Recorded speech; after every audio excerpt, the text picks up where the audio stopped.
uMisuzulu uthe mayebaleke ebuya kumntwana waphinda angene ebuya ezekhaya kumntwana umbonisi mhlawumbe wasibona leso sithombe nomntwana umbonisi nomntwana Thembi kodwa sekushiwo kwathiwa uyisilo sabhala incwadi nabo umntwana umbonisi nomntwana Thembi ethi sicela basivikelele uZonda Magwala because they are two ama nominees now for indlunkulu ukuthi kukhethwe isilo phakathi kwabo yanqa obheka icele because bane interest banqaba ukugada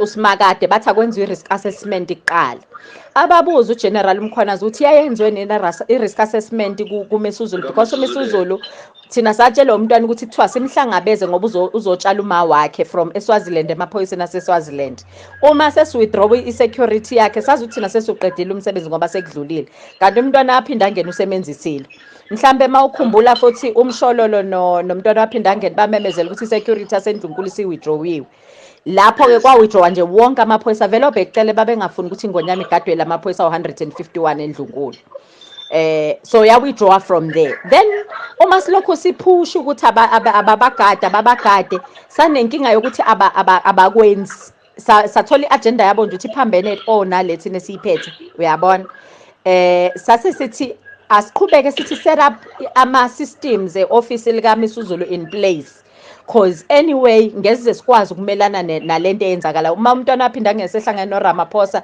noAndile nama-deals abathemba ukubekana ngawo let's rather have people who are going to make sure ukuthi it happens but we have control noma becabanga ukuthi bane-control so we allowed him to go back but uyazi ukuthi usebambile yena ubambele uSimakade ngoba phela umntwana uMisuzulu umntwana umbonisi mawubheka lapha kuma documents ibona baphakamise i-report yepanel ibona baphakamise uSimakade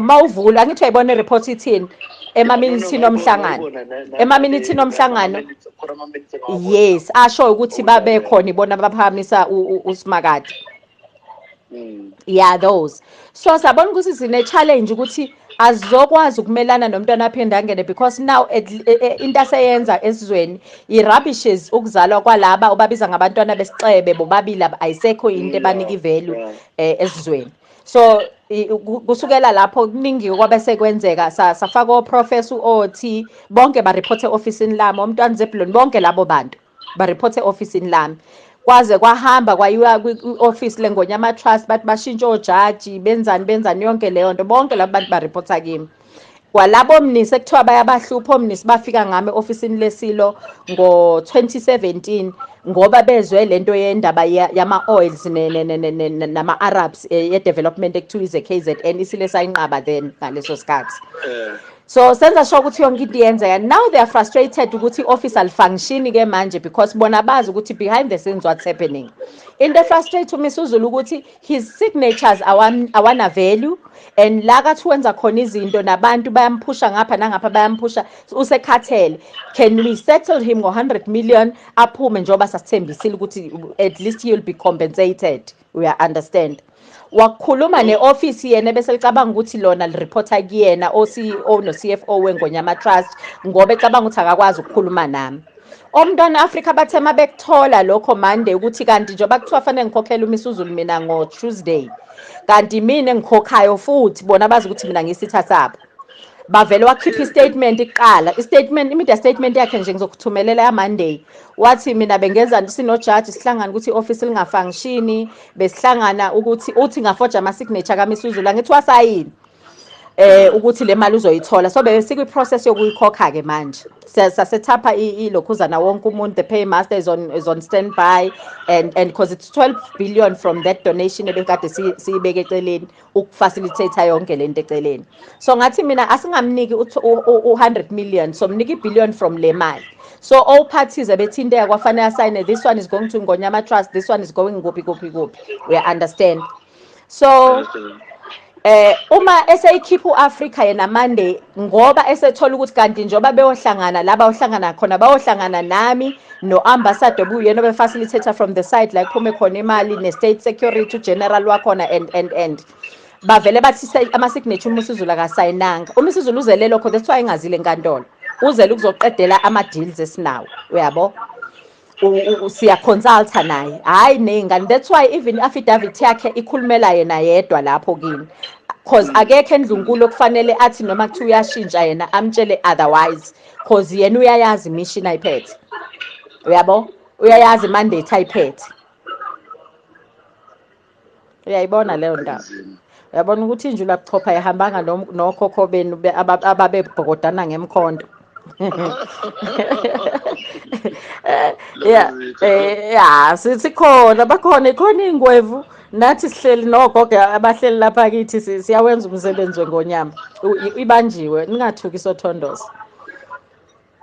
Hayi no, kulungile indaba ezithi ngizokufonela when I know exactly ukuthi i-movement yabo ithini. Yeah. Ngoba besakhona lapha ngizofonela uPhulu ngimbuze nje basahleli lapha nathi behleli khona yini. Kodwa-ke okay, bengicheck-ayo kodwa maniyibheka ke nina asesisimo from ama-arguments enu and seniphelele njengamanje maniqala from ama-comments abantu abayitshela ukuthi baya-understanda ngaphandle nani niyibona kanjani, niyayibona i-confidence, what's working for you, yini enganisebenzeli like right now? Le case izophindela emndenini. Okay, that's what's going to happen ngokubona wami. Okay, but I think upresident bazomcela ukuthi isinqumo sakhe bazosichitha. Okay, but njengamanje abantu bakhohlisene. Angithi uMntwana uSimakade ngifuna ingasaphindele emndenini, iphindele iphinde ibuyele kupresident. I think i-principle ayisebenzisileyo ile kade ngidila nayo izolo. Okuthiwa i-res judicata ayisebenzi.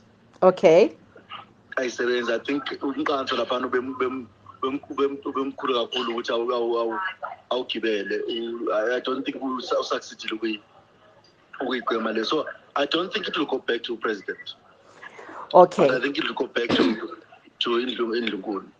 But between me and you know ukuthi upresident une-interest and the rest of the parties taking athathing ilokhuzana iparty lapho. So siyazi kahle ukuthi i-justice system yethu iyaqhuga la iqhuga khona, and you know ukuthi chances are ungabuyela ulambatha if uphethe lokho okuphethe. That's why I'm trying ukuthi facilitate this meeting, because iyona ezosinqobela konke, because already senihlukene noSimakade enkantolo.